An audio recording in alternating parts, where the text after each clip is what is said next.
আমের যত রকম আচারই বানাই না কেন, আমার কাছে মনে হয় এই আচারটা সবচাইতে সেরা, কারণ এটা বানাতে কষ্ট কম আর সেই সাথে খেতে টেস্ট বেশি। কিছু কাঁচা আম নিয়ে খোসা ছাড়িয়ে এরকম গোল করে স্লাইস করে নিয়েছি।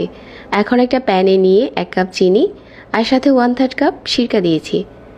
সিরকাটা দিয়ে কিছুক্ষণ রেস্টে দিতে হবে, তাহলে আচার বানানোর সময় আমের স্লাইসগুলো গলে যাবে না। এখন চুলাতে বসিয়ে দিলাম আর 1/4 চা চামচ করে মরিচের গুঁড়া আর হলুদের গুঁড়া দিয়েছি। অল্প আঁচে কুক করলে দেখা যাবে যে পানিটা ছাড়তে শুরু করেছে আর আমের এই স্লাইসগুলো শক্ত হয়ে গেছে। এখন উপরে 5 ফোড়নের গুঁড়ো দিয়ে দিলাম।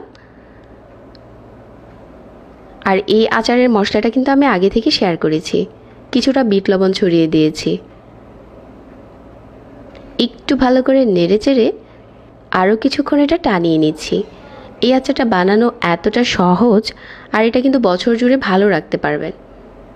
আচারের কালারটা যখন এই পর্যায়ে এসেছে চুলা থেকে নামিয়ে নিচ্ছি। আর এটা আপনি কাচের বয়মে ভরে রেখে দিলে 1 বছর ভালো থাকবে।